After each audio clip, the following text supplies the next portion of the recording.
पाहता लक्षात येतं की उद्यापासून तुम्ही इथून उठाल की नाही आम्हाला वाटत नाही, कारण 4-5-6 दिवसापासून तुम्ही उपाशी आहात. तर मग हे आंदोलन पुढं कसं जाणार असा एक प्रश्न आहे. सरकार एका बाजूला बैठका घेत आहे आणि ते म्हणतात की अडचणी आहेत, तेच आहे, आणि तुम्ही म्हणताय सर कसं होणार आउटपुट? हे बघा, मी तर मरुस्थळीतून उठणार नाही. आपली एक तर विजय इथून जाणार नाही, तर मग अंत्ययात्रा गावाकडे जाणार. आपण हटत नाही, मी हटत नाही. मी एकदा बोललो ना, मी ते करतो, माझा स्वभाव आहे. मी जीवन जगण्यात महत्व नाही देत. मी आयुष आरामाला महत्व देणारा माणूस नाहीये. आयुष आरामाला कुणी महत्व दे, मी समाजाच्या आयुष आरामाला महत्व देतो. नसता इतका जीव जाळू घेतला नसता. बघा, आता 2 डॉक्टर आले, त्याला नाही रक्त निघलं माझ्या अंगात, विचारा त्याला, रक्तच नाही निघलं. त्याने मस्त टोचल्या, ते काय करू चपट होतं, ते मग चपट कोचून बघितलं काय कर, त्याला काहीच नाही आलं.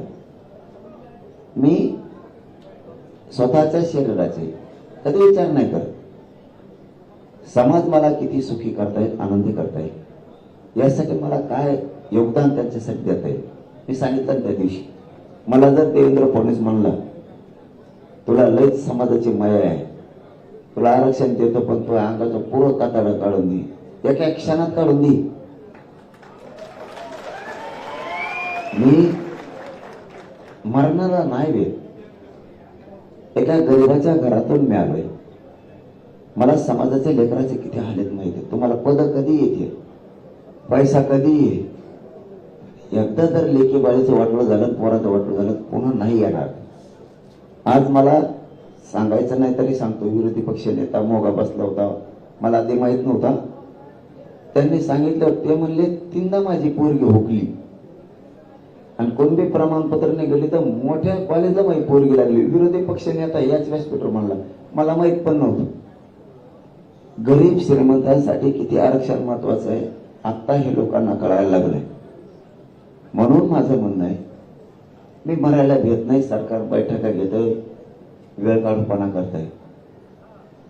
मी खुला चॅलेंज दिले आहे, तुम्ही देवेंद्र फडणवीसने मला इथं गोळ्या घातल्या तरी मी मरायला तयार आहे. त्यांनी मला जेलला उचलून दिलं तर माझं जेलला मरण उपोषण सुरू राहणार.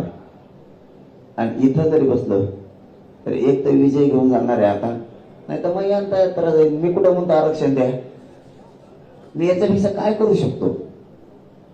माझ्या समाजासाठी मी इतकं झटतोय, इतका मी उपाशी तापाशी राहतो, इतकं रक्त जातो. पोरं बाळा लेकरा बाळा मोठे व्हावेत म्हणून मी झटतो. मी माझं पूर्ण शक्तीपणा लावू शकतो ना.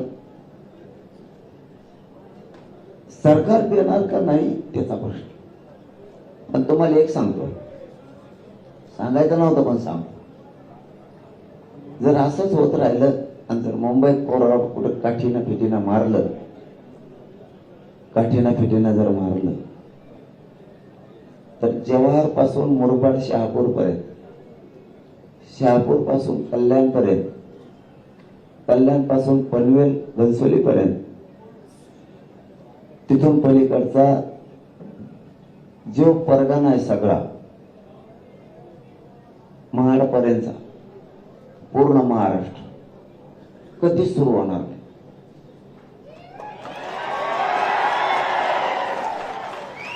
कधी सुरू होणार. तिथून पलीकडचा सगळा महाराष्ट्र हे कधी सुरू होणार.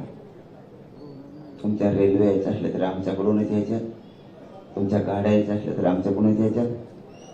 आमच्या हद्दीतले बोगदे सुद्धा तुमच्या चालणार नाहीये.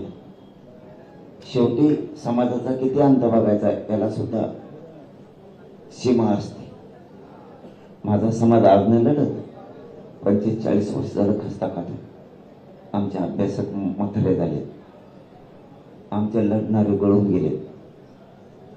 लोकांनी शांततेत मोर्चे काढले, लोकांनी बैठका शांततेत सरकार सोबत घेतल्या. घटनेत समजून सांगितलं, कायद्यात समजून सांगितलं, आयोगात समजून सांगितलं. इतके शांततेने मोर्चे काढून समाजाच्या पदरात प्रत्येक वेळेस अपमानच पडला. शेवटी माझा समाज नुसता अपमान सहन करायला नाहीये, नुसता तुमचा मार खायला नाहीये. आम्ही सुद्धा क्षेत्रीय मराठी, संयमाला काही परिसीमा असते. किती दिवस सहन करायचं, त्याचा कोप काय होईल, त्याचा विद्रोह काय असेल याचा विचार नाही केला जात. माणसाची एकदा मनस्थिती जर ढळली, आपल्यावरती 45 वर्षापासून नुसता घाणेरडा अपमानच होतोय, घाणेरडी वागणूकच दिली जाते. त्यावेळेस मेल्यातला समाज सुद्धा क्षत्रियाचं रूप धारण करतो, लक्षात ठेवा. आणि मग त्याचं अकराळ विक्राळ रूप नाही रोखू शकत होत. मेलेला माणूस सुद्धा ज्यावेळेस त्याची अस्मिता जागी होती, ज्यावेळेस त्याचा स्वाभिमान जागा होता, त्यावेळेस तो ना लेकरा बाळाचा विचार करतो, ना समाजाचा करतो, ना पोरा बाळाचा करतो, ना कोणत्या सरकारचा करतो. तो काय होणार आहे याचा विचार नाही करत. शेवटी गोरगरिबांच्या लेकरांच्या आयुष्याचा प्रश्न, आणि त्याचं आयुष्य आणि भविष्य तुम्ही जर खुटीला बांधणार असले, शेवटी माझा समाज सुद्धा राज्यात 50% जास्त, त्याचं अस्तित्व टिकवायला तो खंबीर. अशी वेळ येऊच नाही. पण देवेंद्र फडणवीस जर आणली तर त्याला माझा नाविलाज आहे. याला जबाबदार सुद्धा देवेंद्र फडणवीस असणार आहे. आणि याच देवेंद्र फडणवीसमुळं मोदी साहेबाला आणि अमित शहाला सुद्धा डाग लागणार.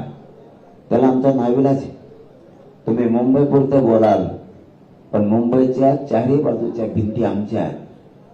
चारही बाजूचे तुमचे येणारे प्रवाह, तुमचा आर्थिक असन, सामाजिक असन, राजकीय असन, तुमचा व्यावसायिक असेल, शेवटी आमच्याच भूभागातून तुमचा येतो, हे तुम्ही कधी विसरू नका. एकदा जर परिणाम सुरू झाले, तुम्हाला रोखणार नाही एवढं मात्र सांगून ठेवतो. ही धमकी नाही, हे महाराष्ट्राच्या हिताचं खरं सांगतोय. देवेंद्र फडणवीसमुळे महाराष्ट्र जर बिघडत चालला, अस्थिर व्हायला लागला, तर केंद्रापासून भाजपमधल्या मंत्र्यांनी सुद्धा देवेंद्र फडणवीसचा विचार करणं गरजेचं आहे. त्याच्या आडमुठ्यापणामुळं नुसतं मुंबईचं बेटच जर तुमच्यावर सांभाळायची वेळ आली, तर तुमच्या जिंदगीवर थुकावं लागणार आहे. तुम्हाला फक्त मुंबईचं बेटच सांभाळायला राहणार आहे. आजूबाजूचे सगळे नाके मराठ्यांनी व्यापलेले असणार आहेत. हे मी करून आतापर्यंत दाखवलेलं आहे. आणि मी जर मेलोच तर बेट सुद्धा नाही तुमचं. मग महाराष्ट्राचं नाही, पण बेट सुद्धा तुमचं नाही.